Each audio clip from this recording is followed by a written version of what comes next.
This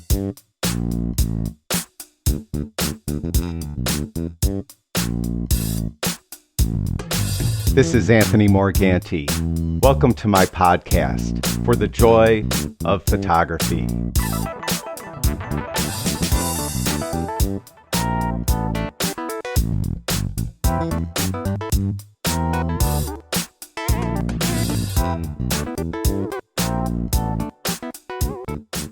Welcome to this week's episode of the For the Joy of Photography podcast. This week, I'm going to tell you why mirrorless cameras will rule the world. Now, what's prompting me to do this podcast is very recently, just a couple days ago, I got the latest issue of News Photographer. This is the official magazine of the National Press Photographers Association. That's the NPPA. This is a bi-monthly magazine. And if you're a member of the NPPA, you get this magazine. Anyway, just reading the magazine, all at once it seems, many professional photojournalists have switched to mirrorless cameras. As a matter of fact, article after article I'm reading, and a photojournalist is mentioning why their mirrorless camera help them capture this image or this photo series that they were doing. And I thought it was an ad. I really was looking around to see if it was an advertisement. But really, they covered the mainly Nikon and Sony, when there was even a mention of Canon's EOS R system someone was using. So, I was very skeptical at first. I thought this is really just one big ad, this magazine, because all they're doing is talking about mirrorless cameras. But it wasn't framed in a way that the theme was mirrorless cameras. It just so happened they had an article on some work a photojournalist was doing about the U.S.-Mexican border, and they happened to be mentioning that their camera allowed them to shoot for a specific reason and why the mirrorless camera worked better than a DSLR. Another one was an event shooter was talking about an event they were shooting, and it was for art. And I think it was like I don't even know. They didn't go into too much specifics on that event specifically, but they mentioned that there were two photographers there, and the other photographer was shooting with a DSLR, and they asked the DSLR shooter to stop taking pictures because the click of the shutter was distracting, whereas the other photographer was shooting with a mirrorless camera in silent mode, and we'll talk about that in a moment, and that allowed her to keep taking pictures throughout the presentation of this art installation or something like that. Anyway, as I mentioned, it kind of got me thinking, when professional photographers that are like day to day, like this is their 100% of their work. Now, we've seen it like a lot of wedding photographers and portrait photographers have switched to mirrorless. But now when we start to see photojournalists switch to mirrorless, where it really depends, their camera is really important for them to capture that moment because there's no redos, and they're switching to mirrorless, I really think that the tide has turned hard towards mirrorless cameras, and why I believe they're going to rule the world. So let's talk about some of these reasons why I think mirrorless cameras will rule the world. First of all, we're going to talk about some advantages. Now, I don't mean this list to be comprehensive. These are just some advantages that I see in mirrorless cameras. I'm sure there are dozens more. First of all, size and weight. That's obvious. Just a mirrorless camera is a lot smaller and a lot lighter, and it's a lot easier to carry, especially for a photojournalist if they're out on assignment and they're like an all day or weeks or months assignment. It's a lot easier to pack this smaller gear and carry it around. So that is really a distinct advantage. I know the first time I started getting wind of some of my friends and fellow photographers using mirrorless were outdoor people who would go out hiking, kayaking, backpacking, they were switching to mirrorless because it was just so much easier for them to carry. And that's obvious. I mean, at first, though, the size of the camera being small, the ergonomics weren't always so great on the earlier, like Sony, who really was the trailblazer in mirrorless, but Panasonic too, and some other brands, but mainly Sony.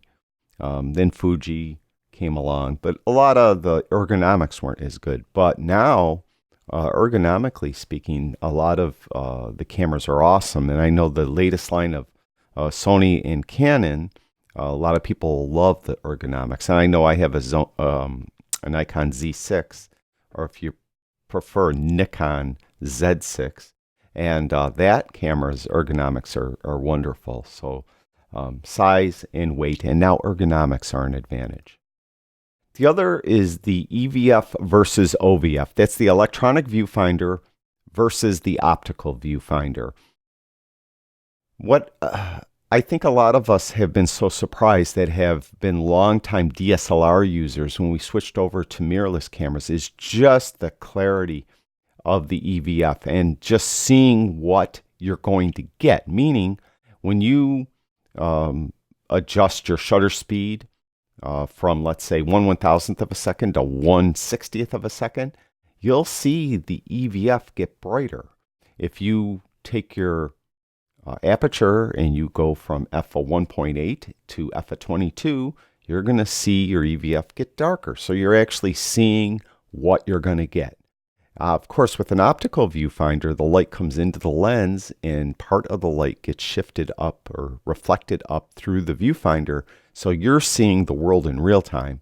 And any adjustments you do to any settings on your camera, you adjust ISO, aperture, or shutter speed, you're going to see the same thing through the viewfinder. And the EVF is different. You're going to see what your image is probably going to end up looking like. And you'll get white balance changes. You'll see those. If your camera has like kind of weird settings, like a pinhole camera look or something like that, you'll see that through the viewfinder. So you really get a view of what you're looking at. Another advantage is, along with that, if you're in very, very low light and you put your camera settings, let's say wide open, let's say you're using a wide open lens of f1.4 and you're using a shutter speed of 1/15th of a second and an ISO of, I don't know, 12,800 or something like that. You'll see that. You'll see the scene. Whereas with a DSLR, you're just seeing whatever light is coming through the lens. And if it's really dark, your viewfinder view is going to be really dark. You may not see anything. That is what one photographer was specifically talking about in the News Photographer magazine, that they were photographing people that were trying to sneak across the U.S.-Mexican border, and it was at night in the dark, and they mentioned with their DSLR they would not have been able to really see the scene through the viewfinder, but with their mirrorless camera they were able to do that. So lots of advantages with the EVF. Now in a moment I'm going to talk about some disadvantages too, and there are some disadvantages, but we'll talk about that when the time comes. Another advantage of mirrorless cameras is the silent shutter.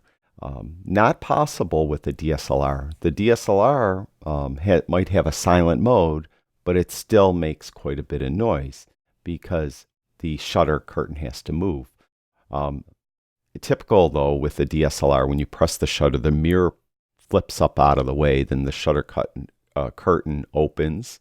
So all those noises, click clanks and going on. With a mirrorless camera, the shutter is right there exposed, right behind the lens, and it will then scan the sensor instead of using the shutter curtain to open. It will electronically scan the sensor and capture the image that way, so it's totally silent. And that's a great advantage in many situations. As I mentioned, that person that was filming this art event or photographing the art event, someone was with the DSLR and the clicking was distracting the speaker or something like that. And they asked the DSLR photographer to stop taking pictures, whereas this person shooting with the mirrorless camera was able to shoot right through in silent mode. Another advantage, of course, in weddings and things like that, that silent shutter comes in handy.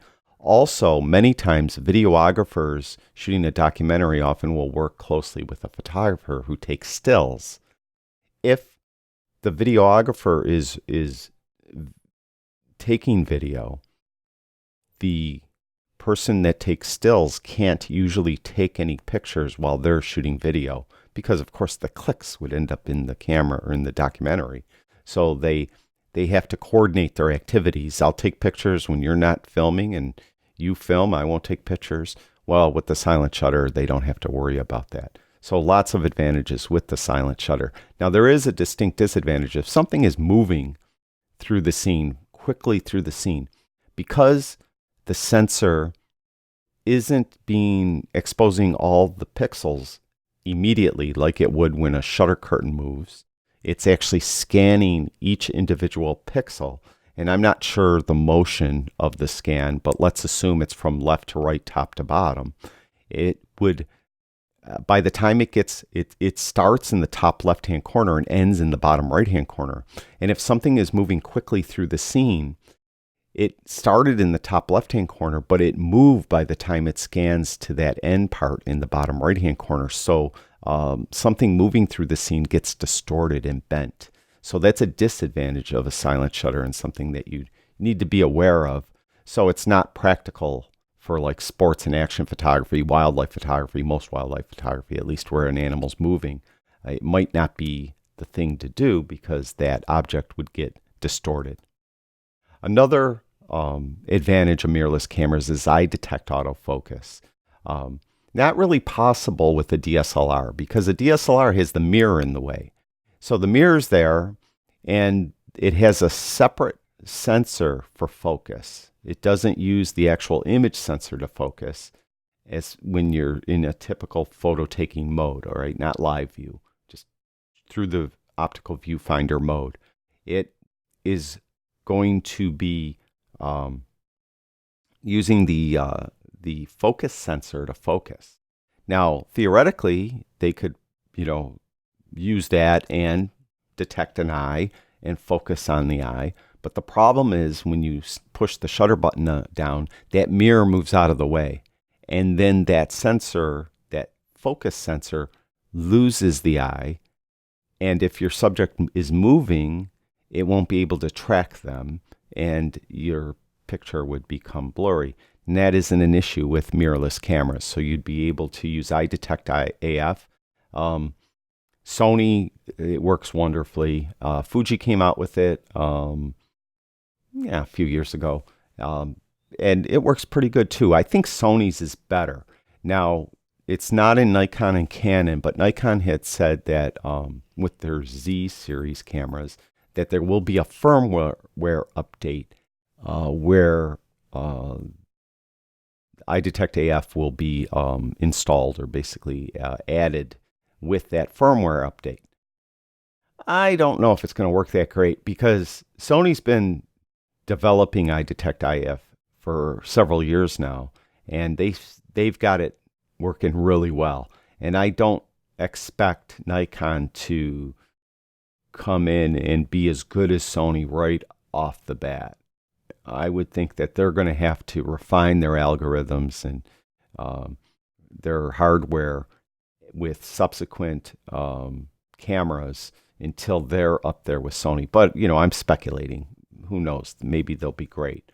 But iDetect AF is a definite advantage. It just makes it so much easier to focus on, anything with an eyeball in the picture.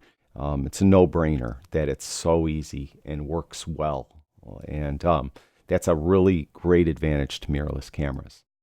The other thing is live view autofocus is just better with mirrorless cameras.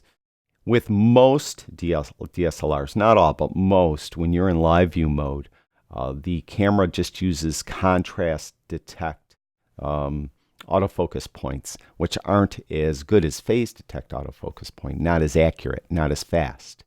So DSLR, if you're in live view mode or you're shooting video, tends to not focus as well for the video or in live view mode as a mirrorless camera would in live view or when you're taking video.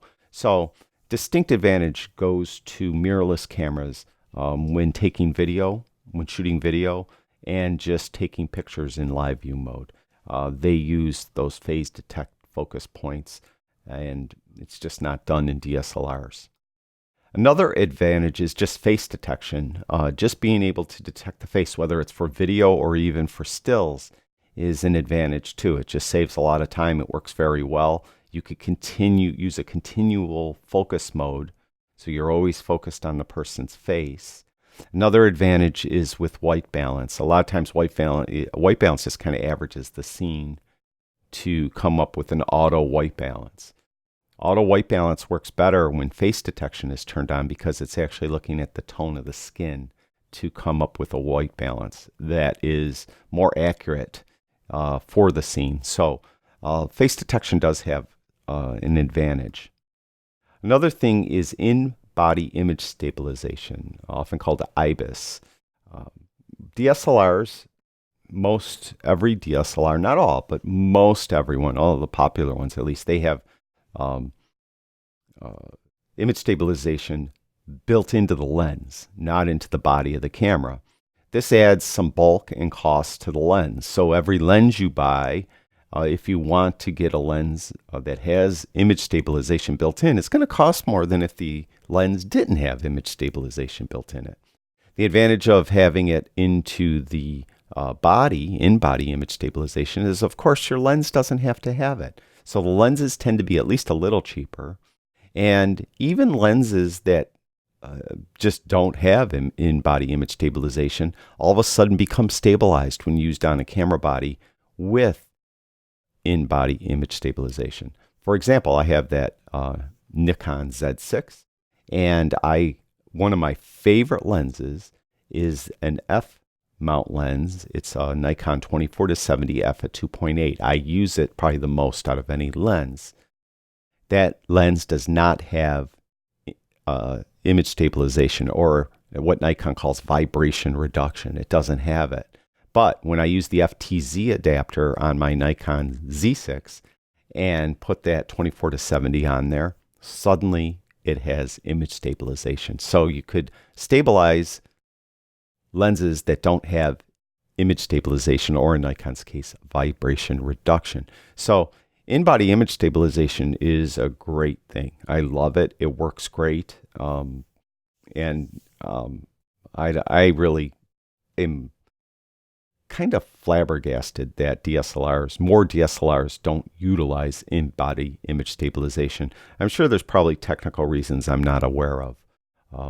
But with that case, we are going to talk about something about that in a sec. Well, I could say it here, actually. No, I'll talk about that as a disadvantage with mirrorless cameras in a moment.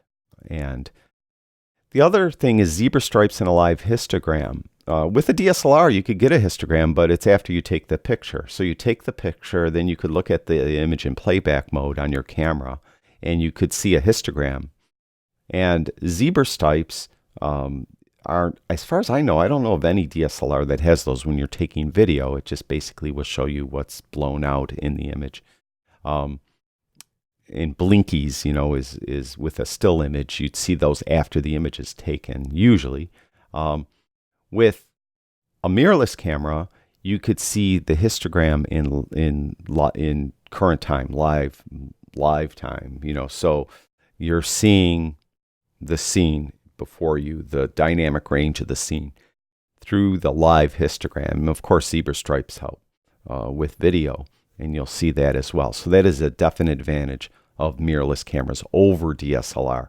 Now, everything isn't just perfume and roses with mirrorless cameras, right? There are some disadvantages of mirrorless cameras, and I'll just touch on these also. And there was an advantage in the EVF versus the OVF. That's the electronic viewfinder versus the optical viewfinder. But there is some disadvantages with an EVF. Not all EVFs are created equal. The more dots it has, the more resolute it is, the better it looks, the better the contrast looks, the better the color looks. Some cameras, like Sony's latest OLED EVF, has like 5.6 million dots, which is like an incredible amount of dots. And I've never looked through that EVF. It's my understanding that it's absolutely like incredible. Some, like the Fuji X-T1, they kind of, at the time they came out with like 2.4 million dots, something like that. And it was like, look great. So I couldn't imagine what 5.6 looks like. So the more dots it has, the better. And some cameras, some mirrorless cameras might not have as many dots. So it's an important thing because you'll lose clarity and it won't be as resolute if you don't have that pixel density that you would you could get with like the Sony, like I mentioned. Another thing that is not a big a factor now, but it was a factor when mirrorless cameras were first introduced. There is a processor lag, meaning because you're seeing basically a TV image through your viewfinder, you're not seeing the real world like you would through a DSLR. You're seeing the actual light coming through the lens on a DSLR, and you're seeing it just basically through glass in a mirror. You're looking at everything in real time. With a mirrorless camera, all that signal that's coming in has to get processed. So there's a delay. Now, as I mentioned, in the earlier mirrorless cameras, it was a bit of a factor. There was always a bit of a lag. So sometimes, especially if someone's moving and you want to catch that decisive moment, you're going to be late because you're seeing the decisive moment after it happened. Then you're pressing the shutter, and that's even later, right? Well, now I think like Fuji on their X-H1, I was reading that they have their delay lag, or display lag, they call it, down to 0.005 seconds. So I don't think that's even noticeable. I mean, that's so fast. So for some cameras, a processor lag might be an issue, but I think that's an issue that is being taken care of now. Another thing is refresh rate. This again will have, do how fast you're seeing the scene in change. Like a lot was said about Nikon when they came out with their Z series cameras. It only had a 60 frame per second frame rate, whereas like the Sony EVF has a 240 frame rate. So it's just more fluid, and you're seeing the scene more smooth, and you're going to see it quicker. Again, though we're talking microseconds. So, but I can say, because I do own the Z6, that I don't see a difference. I think it works great, but something to be aware of. Now, I mentioned that with an EVF, if you're in very low light, you're going to see the scene as you have it dialed in with your camera settings. So if you're in very low light and you open your aperture all the way up to 1.4, and you're using a very slow shutter speed and a very high ISO, your EVF is going to reproduce the scene with those settings. What could be a disadvantage is especially with the ISO really high, it's going to look really grainy through the viewfinder. So it's going to be, a lot of grain, a lot less clarity. But that's what that's an advantage too, though, because that's what you're actually going to get when you press the shutter. So just when you're looking through the viewfinder, though, it might put you back a little bit because it looks so grainy. Now, another thing that you'll encounter is if you're using flash. So the scene is really dark. You want to use a flash. So you set your shutter speed to the flash sync speed, let's say it's 1/200th of a second, then you want to get a lot of depth of field. So you're maybe at f11. And you're using a flash, so you might as well use low ISO so you have a low noise RAW file. So you use an ISO of 100. Well, without the flash on the camera, when you look through that viewfinder, right, it's going to be really dark. Well, you put the flash on the camera, in most instances, I think I've heard that this is changing with some manufacturers. It doesn't really communicate at that point with the flash to know how much power the flash is putting out, whether or not you have a light modifier on your flash, whether or not you have your flash pointed straight at your subject. So it doesn't know the intensity of the light. It doesn't even really know for sure, as far as the EVF is concerned, that there's a flash on the camera. So you're going to see it very dark. It might be impossible for you to frame and focus. It might be totally black. So what you need to do, there's a setting inside the camera in the menu system where you're going to turn off the EVF and make it act more like an optical viewfinder. And when you do that, then you'll probably be able to see better, frame the scene better, and then use your flash. So it's only a disadvantage because you'll have to go into the menu system of your camera and change a setting, which of course takes some time. And when I first got my first mirrorless camera, it was a Fujifilm X-T1. That kind of confused me. It's like, oh my God, I got a flash on. It's so dark. Why is it so dark? And it didn't click in my brain right away. And I didn't realize that there was a setting in the menu system to change. And it's buried in the Fuji. It was buried way down into the menu system. It was kind of a pain to get to. And it wasn't obvious. It was worded really weird what it actually did.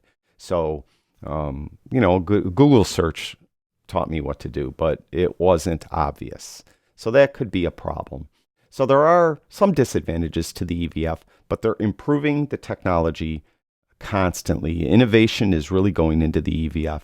And you're seeing that in most cases, like especially that processor lag is non-existent or not a factor. Battery life. Now this has improved a lot too. A lot of innovation has gone into batteries and into the battery life aspect of mirrorless cameras. And at first, battery life was horrible. My X-T1, I didn't leave the house unless I had 3 or 4 batteries with me. Now, battery life is great. And even all this talk when Nikon came out with their Z series of cameras, or I should say Nikon came out with their Z series of cameras, about how they only got like 350 frames or something, some SEPA, benchmark test. Well, personally, I specifically went out testing battery life. I took over 1,500 shots and I still had 20% of my battery life left. So I don't think it's a factor, but it could be in some models, some older models especially. So battery life could be a problem. Just generally speaking, a DSLR, you could put a larger battery in the DSLR, and even the extra bulk of the DSLR and the extra mechanics in it, meaning the mirror has to flip out of the way, doesn't drain the battery as much compared to using that bigger battery. So usually the battery life is better with DSLRs, and but I don't think it's as big a factor anymore.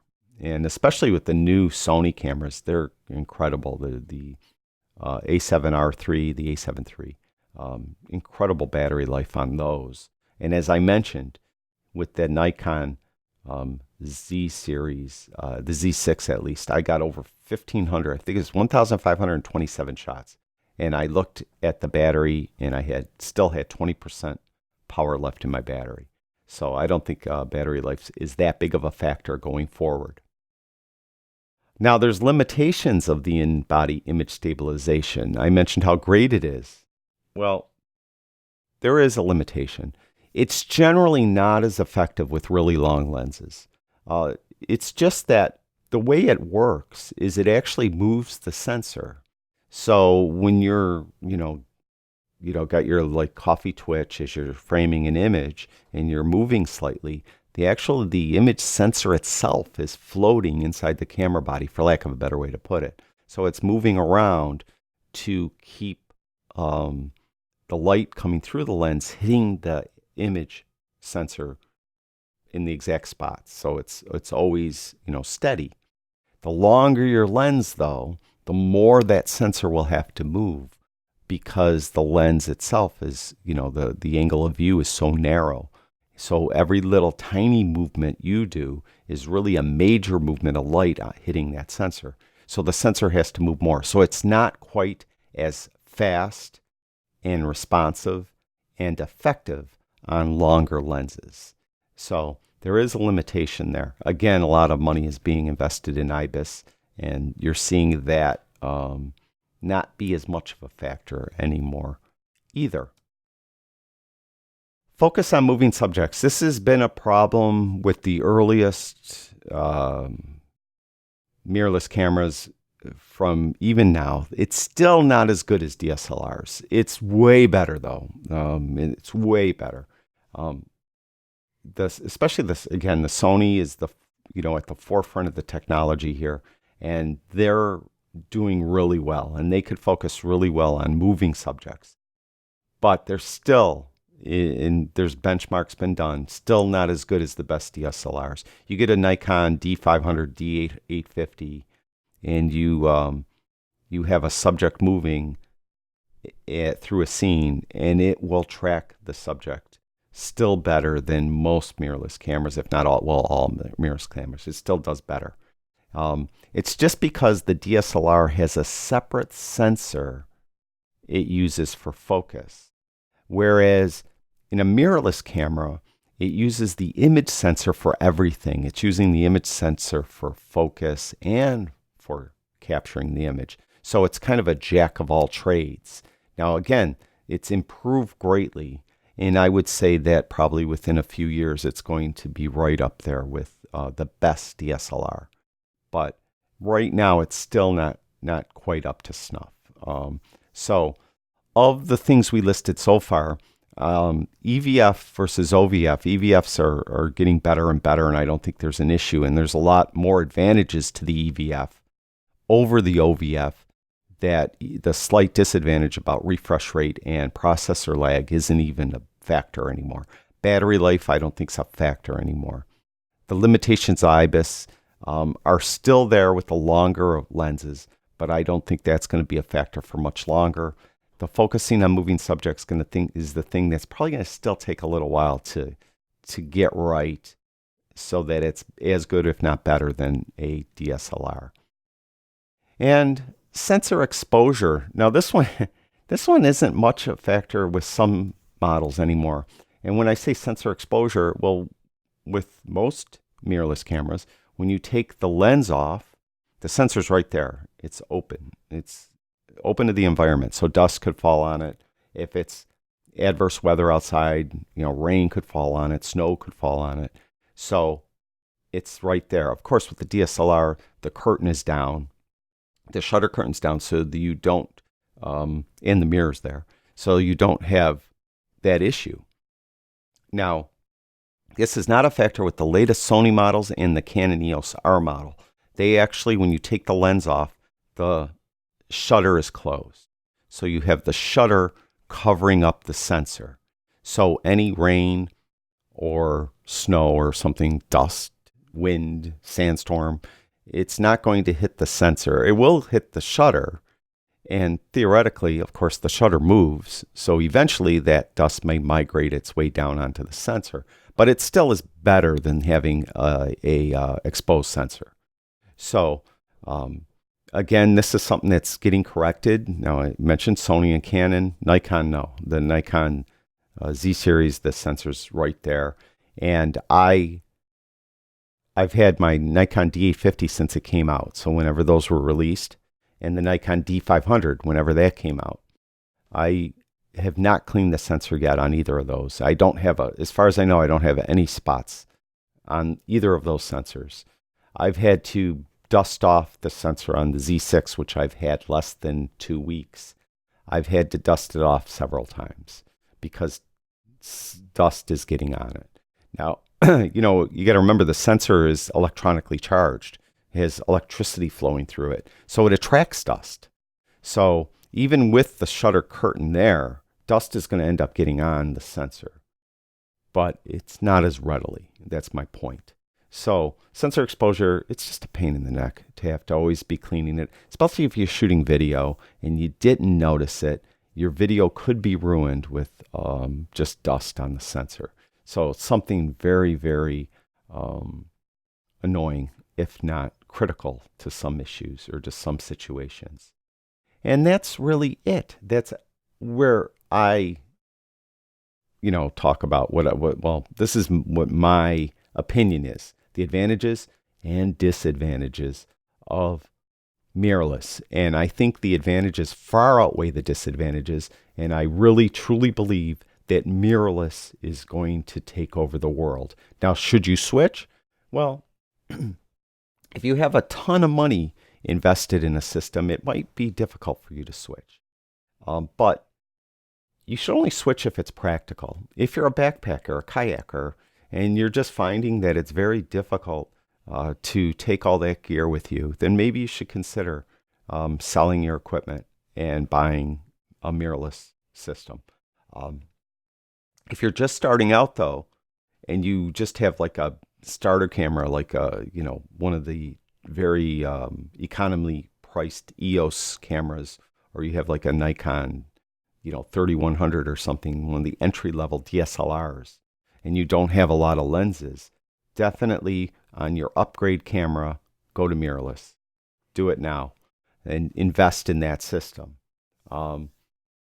Then, there's still some advantages for, Nikon has the FTZ adapter. So all the Nikon lenses I have work with my Nikon Z6 with that FTZ adapter.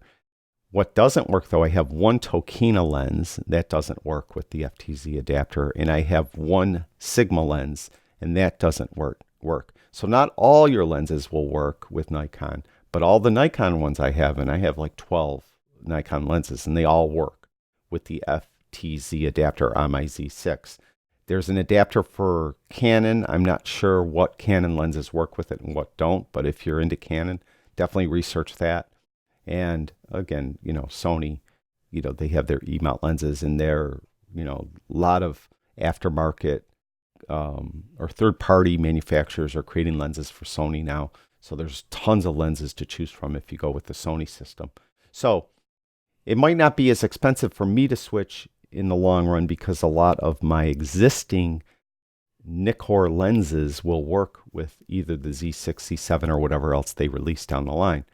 But for someone else, it might be different. I'm not sure. If you have a lot of Sigma lenses or Tokina lenses or Tamron lenses, maybe all of those won't work with the Nikon system. So it's something that you have to research and figure out whether or not it would be cost effective for you to make the move.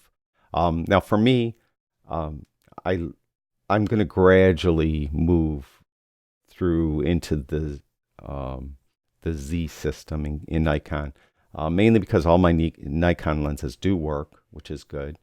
But I still, like, my D850 really blows the Z6 out of the water. And I use my D500 for sport action and wildlife photography.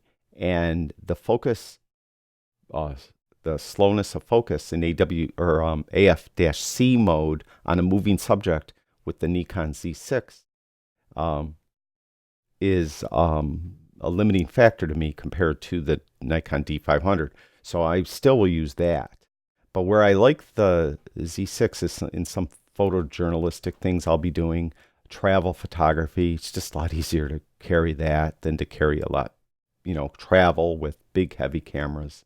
So I like that. I'll probably end up getting the Z7 eventually and use that when I travel for more, when I need more higher resolution images, landscapes, things like that. So I'm going to do it gradually. Everyone has their own a reason why they may do things, but it's something that you got to figure out whether or not it's something that should work for you or whether you're just going to use what you use and not worry about it. I will say, though, that all the innovation, and when I say innovation, I mean money, all the research money these companies are spending isn't going into DSLRs anymore. It's going into mirrorless. So Nikon has $100 to spend on innovation. I think probably $95 is going into mirrorless and $5 is going to DSLRs. So the innovation is going to coming through in the mirrorless end. So there is another advantage to be into mirrorless now and invest in that system because it's just going to get better and better, and it's going to get better faster than DSLRs are. That's it for this episode. I hope that made sense. I rambled on more than usual. Thank you for watching my podcast, For the Joy of Photography. Remember, stop by my website, onlinephotographytraining.com. There you'll find all my latest videos and articles to help you improve your photography. That's it for now. I'll talk to you guys soon.